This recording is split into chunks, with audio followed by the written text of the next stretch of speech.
আমাদের দেশের রাজনৈতিক অবস্থাও সেরকম। আমাদের দেশের সর্বোচ্চ ক্ষমতায় আসীন যিনি দেশের প্রধানমন্ত্রী, তিনি জাতীয় স্তরে মানুষকে ধোঁকা দিচ্ছেন। এনআরসির সময় বলল যে আমরা পশ্চিম বাংলাতে এনআরসির কোন প্রক্রিয়া হতে দেব না, আর হয়েই চলে যাচ্ছে। ওয়াকফ বিল যখন হলো, তারা প্রকাশ্য মিডিয়ার সামনে কথা বললেন যে ওয়াকফ বোর্ড আমরা তার এই পাস হওয়া বিলের কোন নিয়ম নীতি পশ্চিম বাংলার মাটিতে বাস্তবায়িত হতে দেব না, আমি থাকতে হতে দেব না। তারা বলল আমি থাকতে হতে দেব না, সুতরাং আপনারা নিশ্চিন্তে থাকুন। আর বেশি ওয়াকফ করে চেঁচাবেন তো দিল্লি চলে যান, এখানে নয়। এটা নতুন ফের একটা সংবিধান হলো, সব কিছুর জন্য দেশে আন্দোলন করা যাবে। আর ওয়াকফ বোর্ড মুসলমানদের কাছ থেকে ওয়াকফের সম্পত্তি কেড়ে নেওয়া হচ্ছে, সেটার জন্য আওয়াজ উঠাতে গেলে, সেটার জন্য প্রতিবাদ করতে গেলে বাংলার মাটিতে আর জায়েজ নয়, যেটা হবে দিল্লি। আমাদের দেশের সর্বোচ্চ ক্ষমতায় আসীন নেতা এবং আমাদের ভোটের নেতা, এই নির্লজ্জ মুসলমানদের ভোটের নেতা, তারা আগামীতেও সেই কামনা করছে, সে আশা করছে, এক অপরকে কনভেন্ট করছে। নির্লজ্জ জাতি, তোমাকে মরে যাওয়া উচিত। তুমি কাউকে চিনো না, যে তোমার গলায় ছুরি ধরে আছে, তুমি তাকেও চিনো না। একটু চেপে চেপে বললে মলি সাহেবের মাথা খারাপ হয়ে গেছে, কোন পার্টি করছে নাকি, ওইদিক করছে নাকি, ওইদিক করছে নাকি। আমি একটা কোন দলের নেতা হতে গেলে, আমি কোন একটা পার্টির সাথে জড়িয়ে থাকতে গেলে, যে কোনো জিনিস মানুষকে ধ্বংস করে দিবে, আমাকে ধ্বংস করে দিবে, আমার জাতিকে ধ্বংস করে দিবে, করুক, কিন্তু আমাকে নেতা হয়ে থাকতে হবে। এই সমস্ত নেতা ঘাড় পটকে তাকে রাস্তায় অপমান করে, তার জ্ঞানকে প্রেরণ করে দিয়ে তাকে উলঙ্গ করে দিয়ে, তারা বেশি দিন সময় নাই, তারা এইরকম বিভিন্ন বিশ্বাসঘাতকতার মাধ্যমে আমাদের জাতিকে সৃষ্টি করে দেওয়ার তারা কসম খেয়ে বসে আছে। আর তার দাদা হিসাবে, তার কুলপি বাহক হিসেবে আমাদের নামধারী কিছু মুসলমানেরা আমাদের আঙুল ধরে ধরে, আমাদের হাত ধরে ধরে নিয়ে যাচ্ছে হিংস্র পশুর সামনে দাঁড় করিয়ে দেওয়ার জন্য। কে নিয়ে এসেছে বলির পাঁঠা, এর গলায় ছুরি মারো, রেখে বলি দাও। আমাদের দেশে এটা ঘটছে।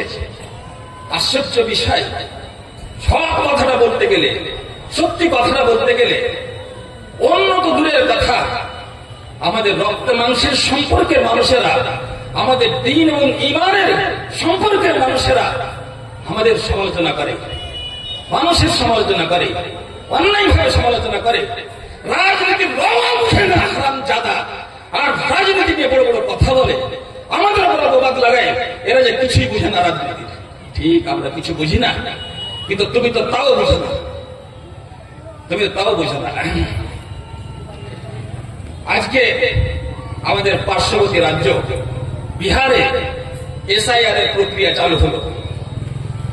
এসআইআর এ হাস্যকর ব্যাপার, ইন্টারন্যাশনাল লেভেলে যদি নির্লজ্জ কোন জাতিকে খোঁজা যায়, নির্লজ্জ কোন সাংবিধানিক দপ্তরকে খুঁজে যায়, তো ভারতবর্ষ ছাড়া আর কোথাও পাওয়া যাবে না। নির্বাচন কমিশন হচ্ছে একটা নিরপেক্ষ এবং স্বতন্ত্র কেন্দ্রীয় সরকারের একটা বড় গুরুত্বপূর্ণ ডিপার্টমেন্ট, যেখানে কোন রাজনৈতিক দল, কোন বিশেষ চিন্তাধারার মানুষকে কোনোভাবে ইন্টারফেয়ার করতে দেওয়া যাবে না।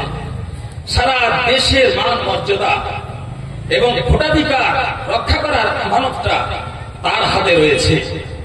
সেখানে সে চোর এবং মহাচোরেরা নির্বাচন প্রক্রিয়া এবং নির্বাচন কমিশনকে নিজের বিশেষ উদ্দেশ্যে ব্যবহার করার জন্য যত নিচে নামতে হয় তত নিচে নেমেছে। সোশ্যাল মিডিয়ার একাধিক প্রমাণের মাধ্যমে মিস্টার রাহুল গান্ধী দেশের সামনে সে তথ্য তুলে ধরেছেন, এবং আজ পর্যন্ত যাদের উপর অভিযোগ লেগেছে তারা পাল্টা অভিযোগে না সুপ্রিম কোর্টে কোনো অভিযোগ জানিয়েছে, আর না কোনো হাইকোর্টে কোনো অভিযোগ জানিয়েছে। তারা হচ্ছে ভোট চোর এবং মানুষের ভোটাধিকার নিয়ে তারা ছিনিমিনি খেলছে। এক বাড়িতে নাম নাই, গান নাই, কিছু নাই, 400 ভোট, 404টা লোক থাকে না, এক বাড়িতে 400 ভোট, এক বাড়িতে 842 ভোট, বাড়িতে দুটাই লোক থাকে। এগুলো হচ্ছে, মানুষের সামনে আসছে, দেশ তাকাচ্ছে তার দিকে, বড় বড় ন্যায়পালিকা তাকাচ্ছে তার দিকে, উপযুক্ত কোন ব্যবস্থা হচ্ছে না। তারপরও সুপ্রিম কোর্টের অর্ডার হলো এই প্রক্রিয়া পরিষ্কার পরিচ্ছন্ন না হওয়া পর্যন্ত ভোট ঘোষণা করা যাবে না। সুপ্রিম কোর্টকে বুড়া আঙ্গুল দেখিয়ে মানে নির্বাচনের সময় ঘোষণা করে দেওয়া হয়েছে বিহারে। এদিকে আমাদের হিতাকাঙ্ক্ষী অভিভাবিকা তিনি বললেন ওসব এসআইয়ের ফেসাইয়ের আমাদের পশ্চিমবাংলায় হতে দেওয়া হবে না। আমরা কি জানি পশ্চিমবাংলায় এসআইয়ের শুরু হয়ে গেছে এবং আগামীকাল থেকে দ্বিতীয় পর্ব চালু হবে? আমরা জানি না। বলছে জাতির সামনে এই নিয়ে আপনারা চিন্তা করবেন না, এটা আমি পশ্চিমবাংলায় হতে দেব না। আর নির্দ্বিধায় সাধারণ ভাবে সেই কাজটা হয়ে যাচ্ছে। তবু আমরা চিনতে পারছি না, তবু আমরা বুঝতে পারছি না আমরা কোন দিকে যাব। তুমি যখন তোমার উদ্দেশ্যের জায়গা থেকে সরে যাবে, তোমার সৃষ্টিকর্তা মহান আল্লাহ রাব্বুল আলামিনের আদেশ তার নিষেধকে মানার অভ্যাস ছেড়ে দেবে, যার তার কথার দিকে যখন তুমি চলতে লাগবে, তোমার দশাই এটাই হবে। তোমাকে কে না মারে আর কে না তোমাকে পছলায় তুমি চিন্তাও করতে পারেনি, কল্পনাও করতে পারোনি।